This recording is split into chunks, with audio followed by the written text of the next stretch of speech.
when somebody looks at the environment you came from and sees everything you've accomplished, there's more of a sense of surprise and a sense of what was it about you that you were able to negotiate having cousins that were dealing crack, whom you were presumably pretty close to, but yet to not get so fully sucked into that world that you were able to have this career as, like a Bates Medal winning, I think that's what it's called, right? A top-notch economist.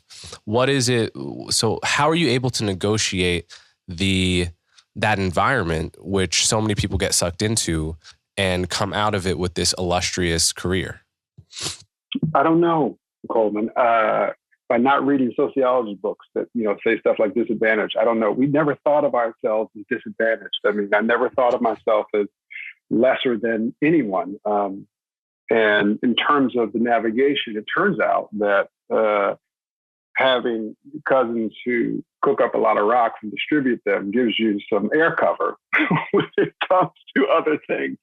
For what do you mean by that? What do you mean by that? Yeah, I mean, there was no matter what choices I made, there was very little questioning of my blackness. Right? You know what I mean?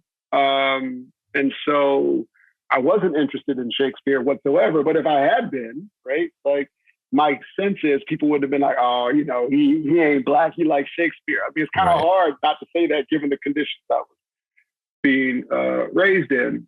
And so as I look back, I don't know. I get this question a lot, and the true answer is I don't know. But if I wanted to pontificate about it a little bit, I would say first, sports is really important to me. I played football from 5 years old all the way up through high school, and that was really very important for me on a number of dimensions. One, there were times of life I was really angry, and that allowed my anger to get out. Number two, it taught me grit and resilience like nobody's business, right? Like there's just something about laying it all out on the line and losing that will humble you and make you strive for more. No one who plays sports, if they want to win, ask the other team to take it light on them. They just try to get better. So it is the relentless pursuit of trying to get better. And so I was really competitive as a kid, and sports was my outlet for that. And then I think also, like, my grandmother was a great role model for me. And again, we disagreed. Our relationship was complicated. All relationships are complicated. But I love that woman. Every part about our relationship, the ups and the downs, all of it, I loved. And there was some singular person that I could call no matter how hard it got. She might not give me the answer I wanted, but I could call on her. And I felt like she had my back.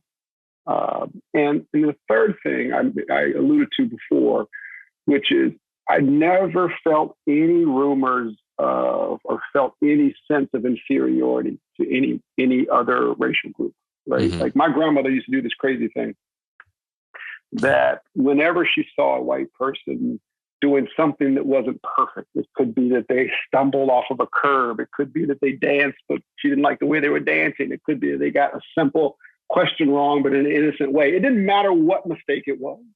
She would look at me and she would roll her eyes and she would say, that's that superior race.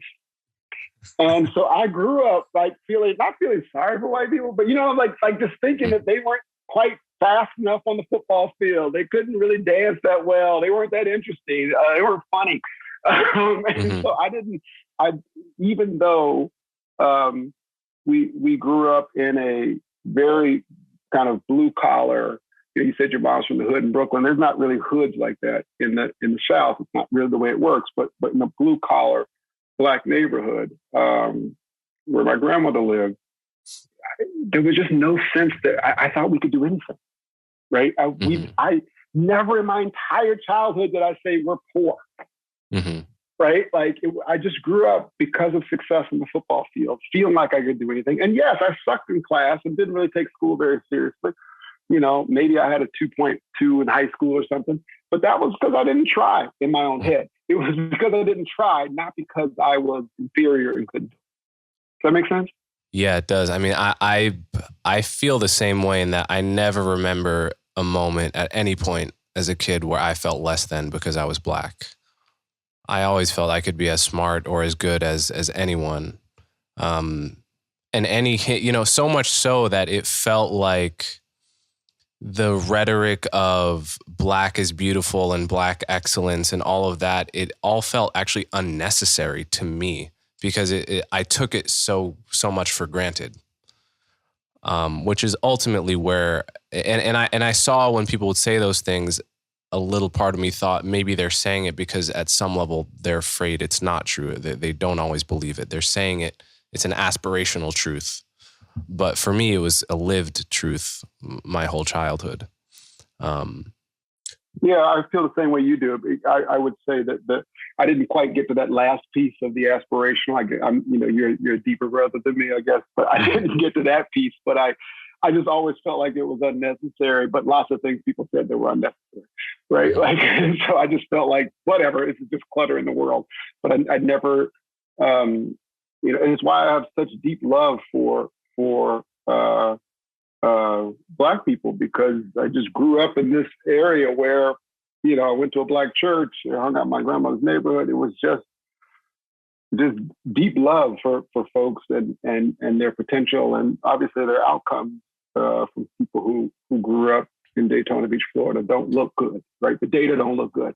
But at that area, at that time of life, I wasn't looking at the data. I was just interacting with people in my network. What were the disagreements with your grandmother that you're mentioning? Oh my gosh. My grandmother, let me just give a little bit of context to be fair to her. My grandmother was born in 1925. So she must have been in her formidable, early and late 20s and early 30s during Jim Crow. Mm-hmm. She also integrated schools in Florida in 1969. Mm-hmm. And so she was brought from Turretie, a small school in Daytona near her house, to an all-white school in Port Orange, Florida. And so that experience was very jarring to her, the way she described it. And so that's all to say, there would be lots of interactions that we would have in life where she would say, that's discrimination. And I, being the wannabe economist of age 8, would just question that assumption. How can you be so sure? How do you know it's not this? How do you know it's not that? One specific example, we go to McDonald's, my favorite thing to do as a kid. And we're going to get whatever, I'm going to show my age now, 2 Big Macs for $2, something, maybe 2 on the same price. And my grandmother, we get a couple Big Macs apiece, whatever, fries, puts it in the bag. My grandmother gives the woman her money, and the woman takes the change and puts it on the counter, but doesn't give it to my grandmother. I think to myself, in my 8-year-old brain, she's just trying not to spread germs. That's pretty clever. And my grandmother is like, that white woman don't want to touch me. I mean, she just goes off in the parking lot, right? Mm-hmm. And we, in fact, this inspired some economic models I wrote down later in life. We see the same thing and infer very different things from it, right? And so how she interpreted that signal, we call it in economics, was very different than I interpreted the same exact pieces of information, because we did so through our experience. And so my grandmother and I would debate a lot about how important discrimination was to the outcomes of Black people.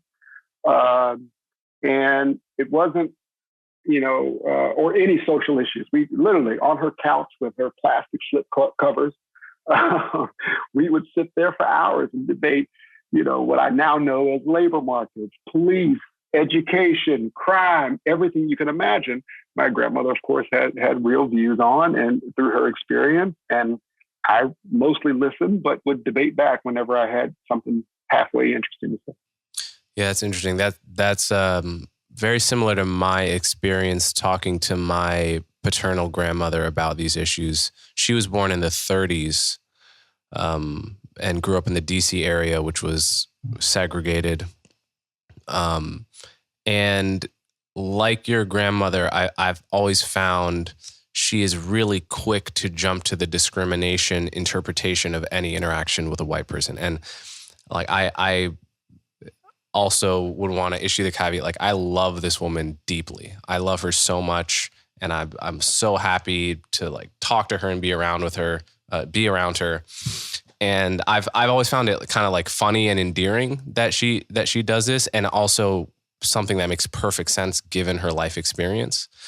But so for example, like anytime I'll come to her with a story of something that happened to me, I was dealing with some person and they didn't treat me or whatever, they were mean to me. First questions he asks, were they white? First questions he asks, and I don't even, me born in the 90s in a sunny suburb, racially diverse, like, suburb, well-off suburb in New Jersey, it takes me a long time before I start questioning, actually, is this person treating me different because I'm Black? And it's happened a few times in my life. I think that's past my threshold for evidence of discrimination against me a couple times in my life. But her threshold is like way down here. And it's interesting, this point about lived experience, because people talk about lived experience a lot today like you can't talk about this issue unless you have the lived experience. You can't know about this issue unless you have the lived experience. And on the one hand, there are things you can only learn by living it. But on the other hand, I think lived experience can blind you as much as it can help you see. So like my friend used to use this example. My friend Noam used this example of people who grew up during the Great Depression learned to just put all their money in their mattress, which made sense at that time. And they kept that attitude on into the 50s and 60s when it no longer made sense. And this seems to me like an example of that. I totally agree. And look, I have no doubt that there's bias in the world. I have no doubt that there's discrimination in the world. I just don't know what the hell we're supposed to do about it, right? So I, my grandmother and it's a pastime. We'd sit in the garage, we'd sit out on their carport and talk about these things and joke about them and laugh about them. But my grandmother, eventually, maybe in her 60s or 70s, probably 60s, got a master's degree from FAMU. Like, it wasn't like these things were holding her back from doing what she wanted to do, mm-hmm. right? And so, look, if you and I want to sit around and have a drink and talk about how much discrimination there is in the world, and then get up at 5 o'clock in the morning and get our asses to work, I don't see anything wrong with it. Mm-hmm, mm-hmm. Like, whatever, right? As long as it doesn't affect the effort that one puts in towards their goals, I don't have an issue with it. And so, I hear you, and I had a similar experience, and I probably have more events that pass my threshold than you're describing, but it doesn't matter. I still work as hard as I can to accomplish the things that I want to accomplish.